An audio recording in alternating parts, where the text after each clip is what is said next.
ஏற்கனவே மகனை வந்து எம்பி ஆக்கியாச்சு, இவர் அமைச்சராக இருந்துட்டார், எம்எல்ஏவாக இருந்தார். தொடர்ந்து கொஞ்ச நாள் இல்லை, கொஞ்சம் வருடங்கள் இல்லை ஒரு பீரியடில் வந்து விலகி போகணும் அப்படிங்கிறது இல்லை. எப்போவுமே எங்கள் குடும்பம் ஆட்சியில் இருக்கணும், எங்கள் குடும்பம் அதிகாரத்தில் இருக்கணும், நாங்கள் மட்டும்தான் கொள்ளையடிப்போம். அதிமுக மட்டும்தான் இப்படி ஆபாசமாக பேச முடியும். சிவாஜி கிருஷ்ணமூர்த்தி பேசினா இல்லை திருக்குறள்லேருந்து பேசினாரா? தீப்பொறி ஆறுமுகம்னு ஒருத்தர் இருந்தார், வெற்றி கொண்டான்னு ஒருத்தர் இருந்தார். இதெல்லாம் பாரம்பரியம். கலைஞரே பல முறை அதை வந்து ஊடகமாக பேசுவார்.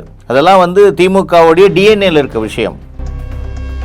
ஒரு மேடையில் விஜய் சேதுபதி சொன்னார், ஒரு சினிமா மேடையில் உங்களுக்கு என்ன நயன்தாரா அப்படின்னு சொல்லி சொன்னார். இதெல்லாம் ஊடகத்தில் இருக்கக்கூடிய வரலாறு, யாரும் மறைக்க முடியாது. நான் வந்து ஒரு நடிகையை கேட்டால் கொடுப்பீங்களான்னு ஒரு உறுப்பினர் கேட்பார், ஒரு தொண்டர் கேட்பாருங்கிறத வந்து அவர் மாற்றி சொல்லும்போது அது பிறண்டு போச்சு. அவ்வளோதான்.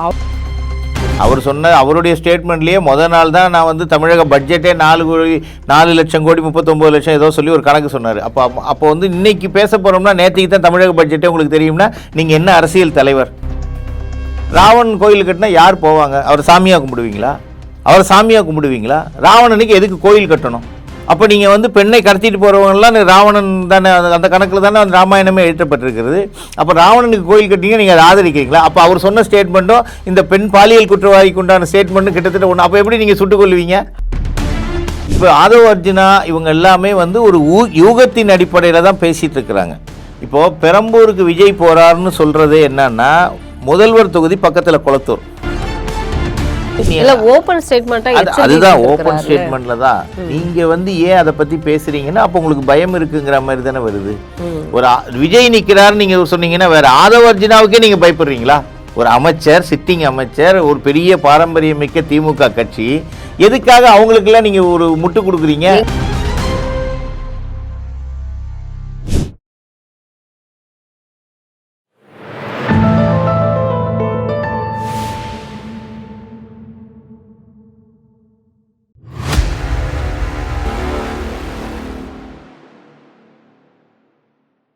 தாமரை டிவி நேயர்களுக்கு அன்பு வணக்கம். இன்று முதல் நேர்காணலில் சிறப்பு விருந்தினர் அரசியல் விமர்சகர் பாபு பரமேஸ்வரன் அவர்கள் நம்மோடு இருந்திருக்கிறார். சார் வணக்கம். சார் வணக்கம். திமுகவில் எந்த மாதிரியான சலசலப்புகள் இருந்தாலும் தொகுதி பங்கீடு அப்படிங்கிறது வந்து அழகாக பிரித்து எல்லா கட்சிகளையும் சமாதானப்படுத்திட்டாங்க. ஆனால் திமுகவில் இருக்கக்கூடிய முக்கிய அமைச்சர்கள், அதாவது மூத்த சீனியாரிட்டி இருக்கக்கூடிய அமைச்சர்களுக்கு பதவி கேட்கக்கூடாது, அப்படி இருந்தால் தொகுதியில் நிற்கலாம் அப்படிங்கிற மாதிரியான ஒரு கண்டிஷன்ஸோட, அது முக்கியமாக துரைமுருகன் அப்போலோவிலேருந்து எந்திரிச்சு ஓடியாந்துட்டார். அப்போ தொகுதி பிரிக்க போகிறாங்க, சீட்டு கொடுக்க போகிறாங்க அப்படின்னதும், ஆனால் சீட்டு கேட்கக்கூடாது அப்படின்னு ஸ்டாலின் கண்டிஷன் போட்டிருக்கிறாரு. அவருக்கு மட்டும் இல்லை, மனோ தங்கராஜ், பெரியசாமி, ஏவா வேலு, இவங்க எல்லாருக்குமே வந்து ஒரு கண்டிஷன் போட்டிருக்கிறதாக தகவல் வெளியாயிருக்கு. இன்றைக்கி செய்தி வந்திருக்கு. இதை நீங்கள் எப்படி பார்க்குறீங்க? கண்டிப்பாக இவங்களால ஒதுக்கி வச்சுட்டு அரசியல் செய்ய முடியுமா ஸ்டாலினால்? இல்லைம்மா, ஏதாவது அரசு அதிகாரிகளுக்கு ஒரு ஏஜ் லிமிட் இருக்குது, ஆனால் அரசியல்வாதிகளுக்கு அந்த ஏஜ் லிமிட் இதுவரைக்கும் இல்லை. இதையுமே எனக்கு தெரிஞ்சு திமுக வந்து நம்மளுடைய ஆர்எஸ்எஸ் பிஜேபியிலேருந்து தான் காப்பி அடிச்சிருக்க மாதிரி எனக்கு தோணுது. 75 வயதுகளுக்கு மேலே இருக்க வேண்டான்னு ஒரு முன்னாடி மோகன் பகவத் சொன்ன ஒரு கருத்து, 2 பதவிகள் ஒருத்தர் வச்சுக்கக்கூடாதுங்கிறது, இது எல்லாமே வந்து என்டிஏவோடைய, பிஜேபியோடைய, ஆர்எஸ்எஸோடைய அந்த கருத்தை தான் இவங்க வந்து அப்படியே காப்பி பேஸ்ட்டு பண்ணியிருக்கிறாங்க.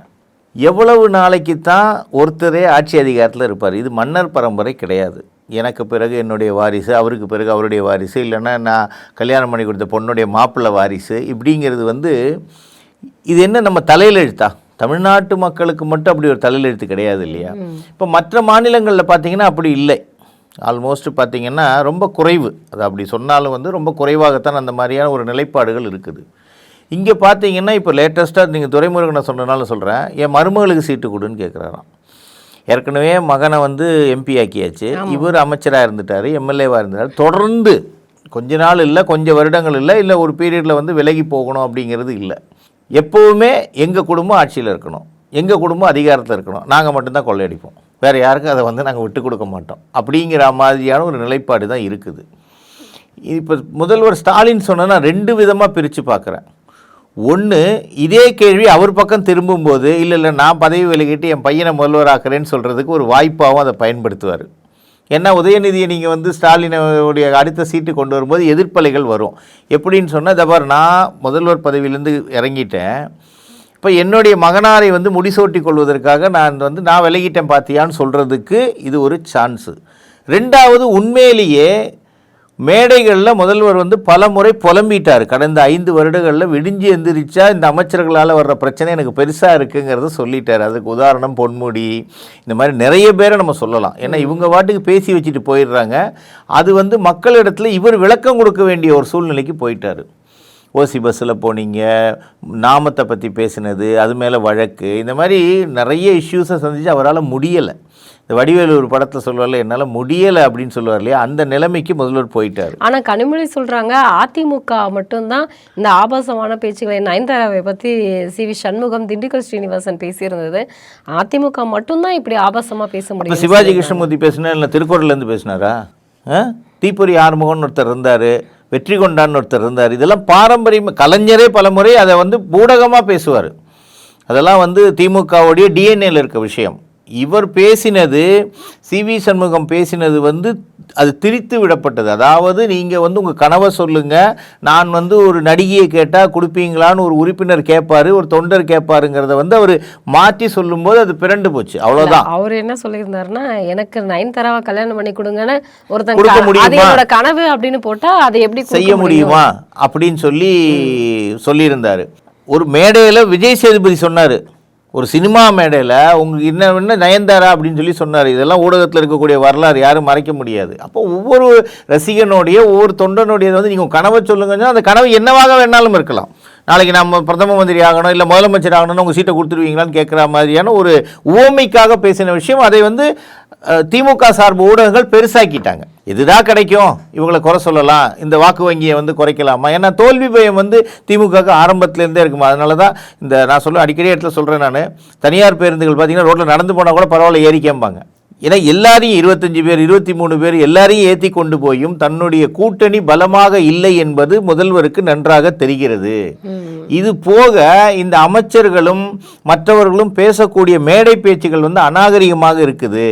அப்போ என்ன நினைக்கிறாரு, இவங்களுக்கெல்லாம் சீட்டு கொடுத்து இவங்களெல்லாம் அமைச்சராக்கினதுனால தானே இவங்க பேசுகிறாங்க, அதை வந்து இந்த ஏஜை கணக்கு பண்ணி கட் ஆஃப் பண்ணிடுவோம். நம்ம ஒரு விஷயம் நான் கேட்குறேன், ஒரு எம்எல்ஏவாக இருக்கக்கூடியவர் அந்த தொகுதி மக்களுடைய பிரச்சனைகளை சட்டசபையில் பேசணும். ஒரு அமைச்சராக இருக்கக்கூடியவர் அந்த தொகுதிக்கு உண்டான நலத்திட்டங்களை அவருடைய பொறுப்பில் இருக்கக்கூடிய துறை சம்பந்தமாக பேசணும்.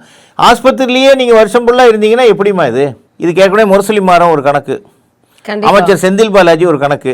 அப்ப அந்த துறை ரீதியான நடவடிக்கைகள் நடக்குமா? மக்களுக்கு அந்த திட்டங்கள் போய் சேருமா? நீங்க சட்டசபைக்கு வர முடியும். இப்போ துரைமுருகன் வந்து உடம்பு சரியில்லாமல் இருந்தார், அவர் எம்எல்ஏ மந்திரி எல்லாம் இருந்தாலும், பட் சட்டசபையில் வந்து அந்த தீர்மானங்களுக்கு வந்து அவருக்கு இது பண்ணலன்னா என்ன ஆகும்? இதை வந்து அவாய்ட் பண்ண வேண்டும்னு நினைக்கிறார். முதல் காரியம், ஒரு கல்லில் 2 மாங்கா 3 மாங்கா அடிக்கணும்னு சொல்லி முதல்வர் எடுத்து தான் சீனியராக இருக்கக்கூடியவர்கள் வழிகாட்டுங்க, ஆலோசனை பண்ணுங்க, அந்த தொகுதிக்கு என்னென்ன நலத்திட்டங்கள். ஏன்னா ஏற்கனவே இருந்த உங்கள் அனுபவத்தையும் இப்போ வரக்கூடிய இளைஞர்களுடைய சுறுசுறுப்பையும் வீரத்தையும் விவேகத்தையும் ஒன்றிணைக்க வேண்டும் என்பது ஒரு கருத்தாகவும், இன்னொன்று இந்த சீனியருங்க தொல்லைங்களை ஒழிச்சு விட்ருவோம் அப்படிங்கிறதாகவும் தான் நான் நினைக்கிறேம்மா. இன்னைக்கு இதில் முக்கியமாக பார்க்கக்கூடிய ஒரு விஷயம் என்ன அப்படின்னா, சீமான் அவர்களுடைய தேர்தல் வாக்குறுதிகள் வந்து இன்னைக்கு பரவலாக பேசப்பட்டு இருக்கு. அவர் கட்சிக்காக வந்து திரள் நிதியும் கேட்டுட்டு இருக்கிறாரு. சரி, அது ஒரு பக்கம் இருக்கட்டும். அவர் சொன்ன ஒரு முக்கியமான ஒரு விஷயம், ராவணனுக்கு கோயில் கட்டுவேன்னு சொல்லியிருக்கிறாரு. அது மட்டும் இல்லாமல் காவல்துறைக்கு யூனிஃபார்மை ப்ளூ கலரில் வந்து மாற்றுவேன் அப்படின்னு சொல்லியிருக்கிறாரு. இது என்ன லாஜிக்கான ஒரு விஷயம்னு நீங்கள் நினைக்கிறீங்க? இல்லை, அதாவது சீமான் ஆரம்ப காலத்திலேருந்தே பிரபாகரன் வழியில் நடக்கிறவர் இல்லையா? பிரபாகரன் வந்து எந்த நாட்டிலேருந்து சண்டை போட்டார்? இலங்கையிலேருந்து. இலங்கை யாருடையது? ராவணனுடையது. அப்போ ராவணனுக்கு இங்கே கோயில் கட்டணும்னு கேட்குறது ஒன்றும் அது புதுமையாக இல்லை. இப்போ அவர் கேட்டிருக்கிறது வேணால் புதுமை. இந்த இதை முன்னாடி தேர்தலில் கேட்கல, யோசிச்சுக்கிட்டு இருந்தாரா? ஒன்று. ரெண்டாவது பார்த்தீங்கன்னா திரள் நிதிங்கிறது இப்போ இல்லை, இது வந்து ரொம்ப காலமாக ஒரு திரள் நிதி வெளிநாடுகள்லேருந்து வாங்குறாருங்கிறது வந்து பல வீடியோக்களில் ஆடியோக்கள்லாம் வந்து சர்ச்சையெல்லாம் ஆகிருக்கு. திரள் நிதி நிறைய கேட்குறாங்க, பணம் இருந்தால். ஒரு வீடியோலேயே பார்த்தேன், புக்கு கொண்டு வந்தியா, பணம் கொண்டு வரலையான்னு கேட்டார். அது நிறைய இடத்துல பப்ளிஷ் ஆகிருக்குது. மேலும் இப்போ திரள் நிதியை வந்து தமிழ்நாட்டில் கேட்க ஆரம்பிச்சிட்டாரு மெயினாக. ஏன்னா மக்கள்கிட்டயே நம்ம வாங்குவோம், அப்போ தான் வந்து அது ஒரு அஃபிஷியலாக இருக்கும். ஏன்னா விஜய் அவர்கள் வந்து இந்த தேர்தலுக்காக அருண்ராஜுடைய புகைப்படம் போட்டு நிறைய இந்த சில்வர் பாத்திரங்கள் எல்லாமே வந்து நிறைய புகைப்படங்கள், அது மட்டும் இல்லாமல் ஹார்லிக்ஸ் படம் ஹார்லிக்ஸ் எல்லாத்துக்கும் வந்து படம் போட்டு வந்தது. இது கொடுக்கணுன்னாவே, அதாவது விஜய் சொன்ன ஒரு 4 வாக்குறுதிகளை நிறைவேற்றணுன்னாவே மாதத்துக்கு 1.5 லட்சம் கோடி செலவாகும். இது எப்படி உன்னால் கொடுக்க முடியும்? அப்போனா உங்களுக்கு பணம் எது அப்படிங்கிற மாதிரியான கேள்வி வச்சுருந்தாரு. இல்லை, அவர் விஜய் சொன்னது வந்து நான் அரசாட்சிக்கு வந்தேன்னா நான் வந்து 50,000 கொடுப்பேன், 15,000 கொடுப்பேன், 1 கிராம் 1 பவுன் தங்கம் கொடுப்பேன், இந்த மாதிரி நிறைய சொன்னார் இல்லையா. அதுக்கு நீங்கள் மொத்தமாக ஒப்பிட்டு பார்த்தீங்கன்னு சொன்னால் 6 லட்சம் கோடி வேண்டும். புரியுதா உங்களுக்கு? அந்த 6 லட்சம் கோடி அவர் என்ன சொன்னார்னு சொன்னால் 30% கமிஷன் அடிக்கிறதுலேருந்து கொடுப்பேன்னாரு. அதுவே தவறான தகவல். ஏன்னா அவர் சொன்ன அவருடைய ஸ்டேட்மெண்ட்லேயே முதல் நாள் தான் நான் வந்து தமிழக பட்ஜெட்டே 4 லட்சம் கோடி 39 லட்சம் ஏதோ சொல்லி ஒரு கணக்கு சொன்னார். அப்போ வந்து இன்னைக்கு பேச போகிறோம்னா நேற்றுக்கு தான் தமிழக பட்ஜெட்டே உங்களுக்கு தெரியும்னா நீங்கள் என்ன அரசியல் தலைவர்? ஸோ அரசின் நிலைப்பாடு என்னன்னு தெரியாதவங்க வந்து நீங்கள் அரசு அமைப்பேன்னு சொல்கிறதே ஒரு தவறான விஷயமா இருக்குது. இப்போ சீமான் சொல்கிறது என்னன்னு சொன்னால், அவர் கொடுப்பேன்னு சொன்னதுக்கு இவ்வளோ வேணும், எங்கேருந்து கொடுப்பீங்கன்னு சொன்னால், இவர் சொல்லக்கூடிய திட்டங்கள் எதுக்குமே வந்து சாத்தியக்கூறுகளில் 5 தலைநகர அமைப்பேங்கிறாரு.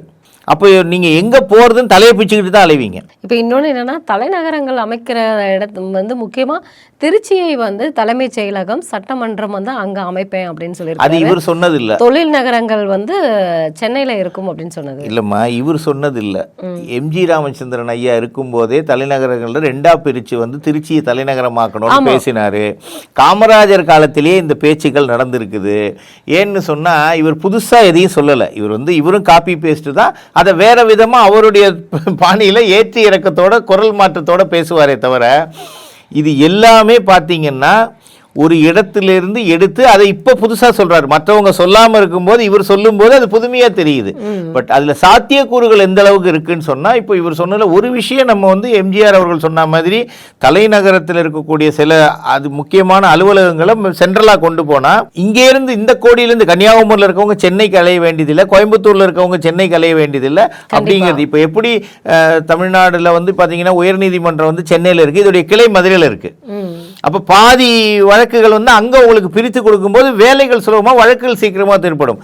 அதில் அந்த விஷயம் ஒத்துக்கலாமே தவிர, இவர் சொன்னக்கூடிய மற்ற தேர்தல் அறிக்கை எல்லாமே இந்த தேர்தலுக்கு ஏதாவது நான் சொல்லணும், அதை நான் மற்றவங்க சொன்னதை சொன்னால் நீ அவங்க சொன்னதையே சொன்னேன்னு சொல்லுவாங்க. ஏற்கனவே விஜய் சொன்ன கொள்கை, விஜய் சொன்ன அரசியல் எல்லாத்தையுமே திமுகவுடையில் தான் நீ சொல்லியிருக்கேன்னு சொல்லிட்டாங்க. அப்போ இவருக்கு அந்த பேர் வந்துடக்கூடாதுங்கிறதுக்காக புதுசாக ராவணன் ஒருத்தனை கொண்டு வராரு, 5 தலைநகரங்கள்ங்கிறாரு.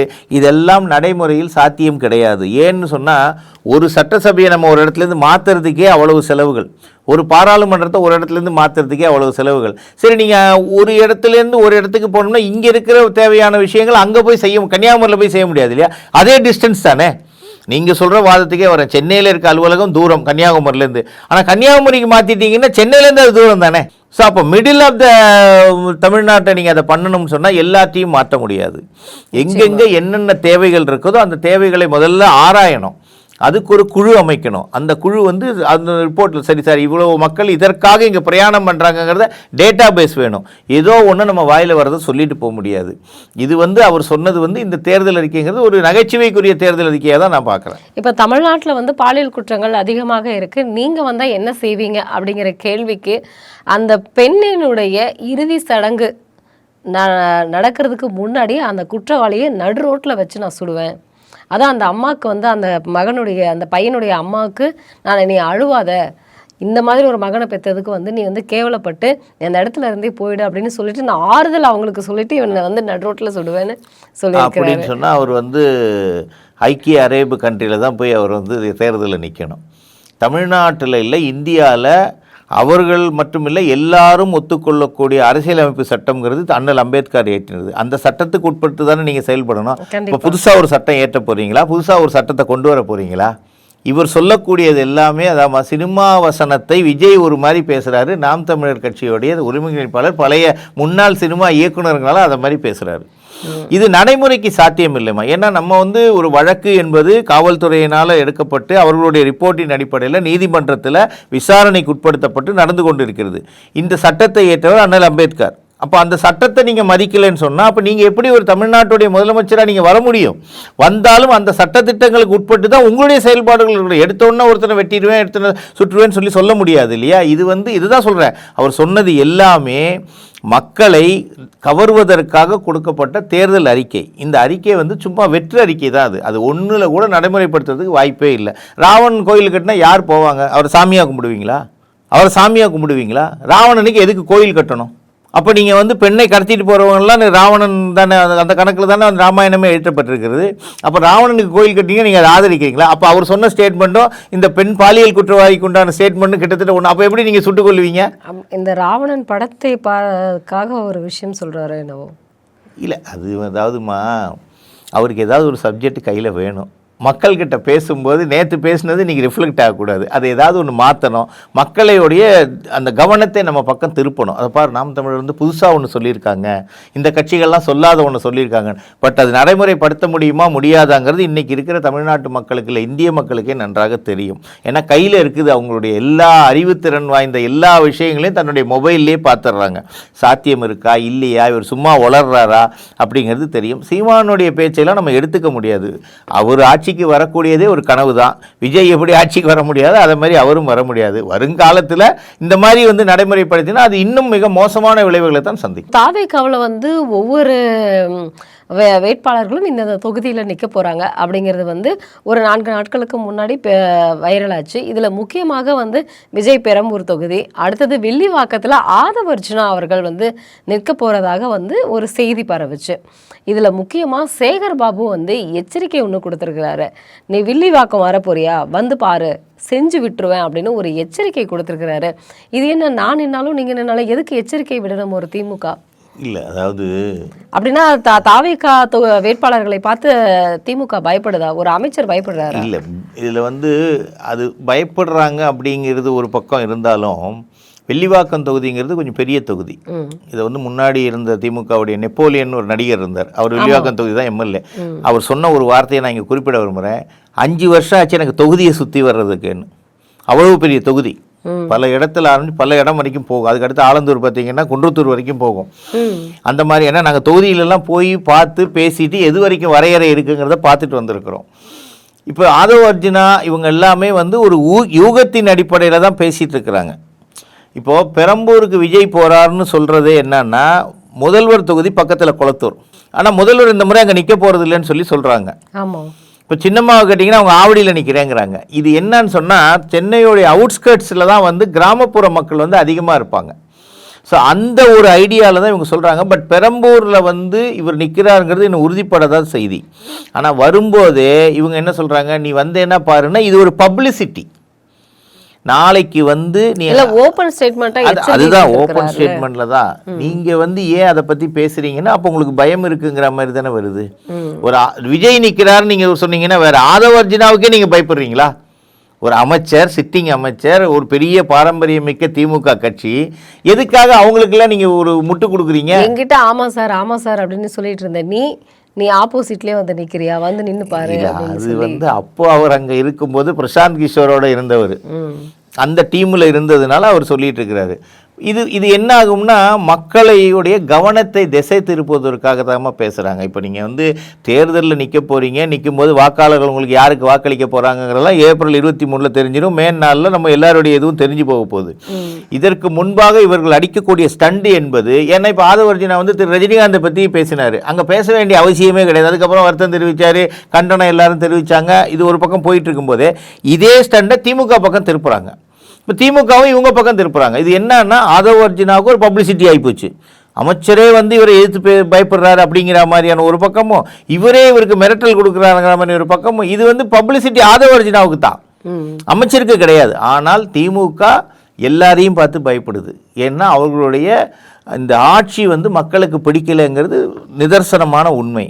இல்லைன்னா நம்ம ஏன் பயப்பட போகிறோம்? இன்னைக்கு இந்த இந்தி ஒழிப்பு அப்படிங்கிறது, இந்த மொழியை வச்சு திமுக அரசியல் செய்கிறத நம்ம பார்த்துட்டு தான் இருக்கோம். இதில் வந்து திருமுருகன் காந்தியோட அந்த மே 17 அப்படிங்கிற அந்த இயக்கத்தோடு வந்து ஒருத்தர் வந்து சிவகுமார் அவர்கள் வந்து இறந்து இருக்கிறார். இன்னைக்கு அவர்களுடைய குடும்பத்தை எல்லாம் நினைத்து எதிர்க்கட்சி தலைவர்களே வருத்தப்பட்டு இருக்கிறாங்க. ஆனால் திருமுருகன் காந்தி இப்படி ஒரு இயக்கத்தை வந்து ஆரம்பித்து நம்மளுடைய கட்சிக்கு சிறப்பாக செயல்பட்டிருக்கிறார். மொழியை வந்து எதிர்த்து இனிமேல் வந்து எந்த உயிரும் போக வேண்டாம் அப்படின்னு வந்து ஸ்டாலின் அவர்கள் வந்து வருத்தம் தெரிவிச்சிருக்கிறாரு இந்த சிவகுமார் இருந்ததுக்கு. இல்லை இவங்க வேணும்னே இப்படி ஒரு நரேட்டிவை செட் பண்ணுறாங்களா? இதில் ஒரு உயிர் போயிடுச்சு இல்லையா, இல்லை வேணும்னே தள்ளிவிடப்பட்டாரா அப்படிங்கிற மாதிரியான சந்தேகங்களையும் எழுப்புது. இல்லைம்மா, அதாவது எந்த உயிருமே தேவையற்ற முறையில் போகக்கூடாது, அது எந்த காரணத்துக்காக இருந்தாலும். அப்போது இந்தி மொழி எதிர்ப்பு அப்படிங்கிறது வந்து காலங்காலமாக திமுகவினால் ஏற்படுத்தப்பட்ட ஒரு செயற்கையான ஒரு எதிர்ப்பு தான் அது. இவங்க நடத்துகிற ஸ்கூல்களில் பள்ளிகளில் இந்தி இல்லையா? இருக்கு. அப்போ நீங்கள் இந்தி மொழியை எதிர்க்கிறதுக்கு ஒரு நியாயமான காரணம் சொல்லுங்கள். ஏன் ஒயின் ஷாப்பு கீழே கூட தான் இந்தி எழுத்துல, அதாவது ரயில்வே போர்டில் போய் தாரை அழிச்சிட்டு வந்துட்டீங்கன்னா இந்தி அழிஞ்சிருமா? அப்படி பார்த்தா இன்றைக்கி நீங்கள் கூட்டணி வச்சிருக்கக்கூடிய காங்கிரஸில் இருக்கக்கூடிய மற்ற டெல்லி தலைவர்கள் என்ன பாஷை பேசுகிறாங்க? அங்கே உங்களுக்கு ஒரு டிரான்ஸ்லேட்டர் தேவைப்படுறதா? உங்களுக்கு ஹிந்தி தெரியாதுல்ல? அப்போ நீங்கள் வேற ஒரு டிரான்ஸ்லேட்டர் வச்சானே பேச போகிறீங்க. அப்போ அந்த மொழி உங்களுக்கு தெரிஞ்சிருந்தால் நீங்கள் ஈஸியாக பேசுவீங்க இல்லையா? அப்போ மொழி அறிவு என்பது என்னன்னு சொன்னால் உங்களுடைய எண்ண ஓட்டங்களை மற்றவர்களுக்கு புரிய வைத்தல். அந்த அளவில் நீங்கள் விட்டுருணுமே தவிர, இப்போ இவங்க எவ்வளோ தமிழ் வளர்த்துட்டாங்க? எந்த இடத்துல தமிழ் வளர்ந்துருக்குது? சங்கம் வைத்து வளர்த்த மதுரையிலேயே அந்த சங்கமே இருக்கா இல்லையான்னு தெரியல. என்ன தமிழில் நீங்கள் பெருசாக போய் உங்கள் டிவியோடைய பேர் என்ன, உங்கள் மீடியாவுடைய பேர் என்ன வச்சுருக்கீங்க? சன் டிவின்னு வச்சுருக்கீங்க, சூரியன் டிவின்னு வைங்களேன். வாதங்களுக்காக இவ்வளவு விஷயங்களையும் நம்ம எடுத்து வச்சோம்னா திமுக மொழியை வளர்க்கவில்லை, எதிர்ப்புக்காக ஏதாவது ஒன்று காட்டணுமேங்கிறதுக்காக பண்ணிட்டாங்க. இதே இந்தி மொழி காங்கிரஸ் ஆட்சியில் இல்லையா? இங்கே இதே ரயில்வே ஸ்டேஷனில் போர்டு இல்லையா? அப்போ நீங்கள் எழுத்தீங்களா? கூட்டணியில் இத்தனை வருஷம் இத்தனை அமைச்சர்களை வாங்கி வச்சுக்கிட்டு இருந்தீங்க, அப்பயே எழுத்தீங்க. கட்டாயம்னு சொன்னதே அவங்க தான். அப்புறம் இந்தி இன்னைக்கும் கட்டாயம் அவங்க ஸ்கூலில். அதை நீங்கள் இலவசமாக கொடுத்துட்டீங்கன்னு சொன்னால் எனக்கு போனி ஆகாது.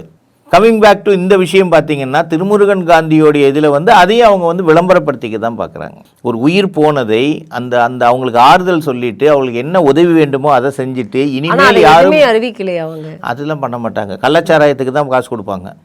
இல்லைன்னா 41 பேர் கரூரில் இறந்தாங்கன்னு சொன்னால் அதை பப்ளிசிட்டி பண்ணுறதுக்காக ராத்திரி அதான் ஒரு சினிமாவில் கூட கமல ராவும் சேர்ந்து பேசுங்கன்னு சொல்லுவார்.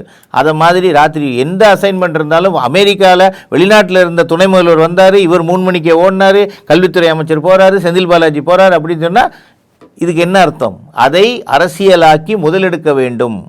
அப்போ அவங்களுக்கு உடனே கள்ளச்சாராயம் குடிச்சு இருந்தவங்களுக்கு 10 லட்சம் ரூபா கொடுத்தாங்க. அப்போ இந்த மாதிரி விஷயங்களுக்கு நீங்கள் கொடுக்கணுமா வேண்டாமா? நிச்சயமா. அப்புறம் அஜித் குமாரை காவல்துறையினரால் கொல்லப்பட்டார், என்ன பண்ணீங்க நீங்கள்? இது போன்ற நிறைய கேள்விகள் அரசுக்கு எதிராக வந்துட்டே இருக்குது. ஆனால் இதற்கெல்லாம் ஏப்ரல் 23 இவர்கள் பதில் சொல்லியே ஆக வேண்டும்.